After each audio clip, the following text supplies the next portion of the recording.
آج ہم شام میں موجود دنیا کی اس مقدس ہستی کے روزے کی جانب جا رہے ہیں جنہیں دنیا صلاح الدین ایوبی کے نام سے جانتی ہے۔ صلاح الدین ایوبی کی قبر سے آج بھی ایسی خوشبو آتی ہے جس سے پورا علاقہ معطر ہو جاتا ہے۔ صلاح الدین ایوبی اس وقت پیدا ہوئے جب لوگ کہتے تھے کہ اب بیت المقدس کبھی بھی آزاد نہیں ہوگا، اب مسلمانوں کا نام و نشان باقی نہیں رہے گا، اب ہم خانہ کعبہ اور مدینہ کو صفحہ ہستی سے مٹا دیں گے۔ پھر اللہ نے زمین پر ایسا شیر بھیجا جس نے یورپ کی سب سے بڑی فوج کو شکست دی، مسلمانوں کو جینے کا انداز بتایا۔ انہیں بتایا کہ تم وہ تھے جن سے فارس کے محلات ہل گئے، جنہوں نے روس کی برفانی چوٹیوں پر اسلام کا جھنڈا لہرایا، تم وہ تھے جنہوں نے افریقہ کے تپتے ہوئے صحراؤں میں اللہ اکبر کے نعرے لگائے۔ تم نے اپنی تعداد سے نہیں بلکہ جذبہ ایمانی سے اسپین کو فتح کیا۔ تم نے دنیا کو زندہ رہنے کے قانون بتائے، تم نے رحم دلی کا درس دیا، تم سمندروں کو چیرتے ہوئے آگے بڑھتے گئے، تم بسم اللہ پڑھ کر دریا عبور کر جاتے تھے، تم نے روم جیسی سلطنتوں کو پارا پارا کر دیا۔ آج اٹھو محمد کا کلمہ پڑھنے والوں، اسلام کا جھنڈا تھام کر ایک ہو جاؤ۔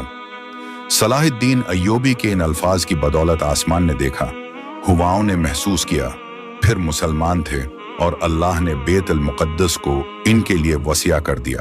یروشلم کو مسلمانوں نے سب سے پہلے حضرت عمر کے دور میں فتح کیا، پھر یروشلم کے اندر بے شمار مسلمان آباد ہونے لگے۔ مسلمانوں کی آبادی وقت کے ساتھ ساتھ بڑھتی گئی۔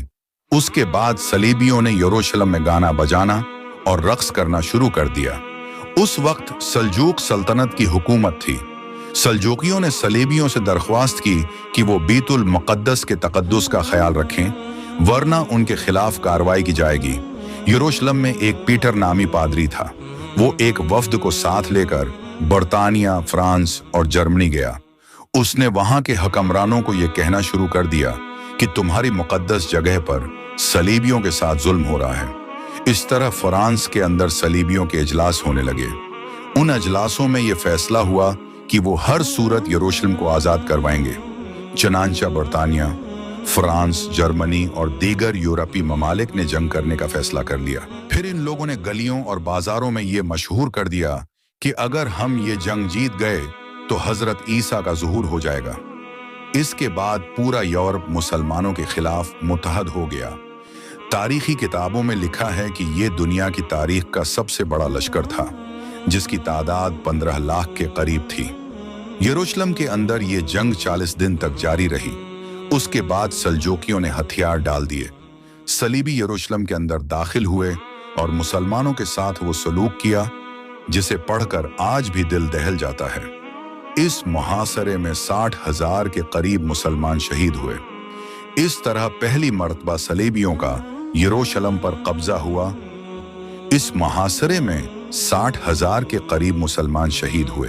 اس طرح پہلی مرتبہ صلیبیوں کا یروشلم پر قبضہ ہوا۔ صلاح الدین ایوبی کا بچپن عام بچوں کی طرح نہ تھا، انہیں پڑھنے کا بے حد شوق تھا۔ وہ اکثر اوقات قرآن مجید کی تلاوت کرتے۔ یہ وہ زمانہ تھا جب بیت المقدس مسلمانوں کے ہاتھ سے نکل چکا تھا۔ مسجد اقصیٰ کے اندر گھوڑے باندھے جاتے تھے۔ صلاح الدین ایوبی بچپن سے یہ باتیں سنتے رہتے۔ ایک دن انہوں نے اپنے باپ سے پوچھا، ابا کیا بیت المقدس واپس آ سکتا ہے؟ صلاح الدین ایوبی کے باپ نجم الدین نے کہا، بیٹا اللہ جب چاہے ناممکن کو ممکن کر دیتا ہے۔ وقت گزرتا رہا اور صلاح الدین ایوبی جوان ہو گئے۔ صلاح الدین کے چچا اسد الدین فاطمی سلطنت کے وزیر تھے۔ وہ ایک دفعہ مصر کی مہم پر جا رہے تھے تو اپنے بھتیجے صلاح الدین ایوبی کو بھی ساتھ لے گئے۔ یوں ان کے لیے مصر کے دروازے کھل گئے۔ جب ان کے چچا کا انتقال ہوا تو دربار میں شور مچ گیا کہ مصر کا اگلا وزیر کون بنے گا۔ درباریوں نے اس غرض سے صلاح الدین ایوبی کو منتخب کر لیا کہ یہ کم عمر ہیں، اس طرح فیصلوں کا اختیار ہمارے پاس رہے گا۔ صلاح الدین ایوبی کی زندگی کا ایک ہی مقصد تھا کہ بیت المقدس کو فتح کرنا۔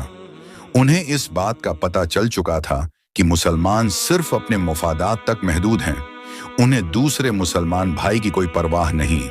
انہوں نے سب سے پہلے فاطمی خلافت کا خاتمہ کیا، اس کے بعد مصر میں سنی اسلام کو فروغ دیا اور مصر کے سلطان بن گئے۔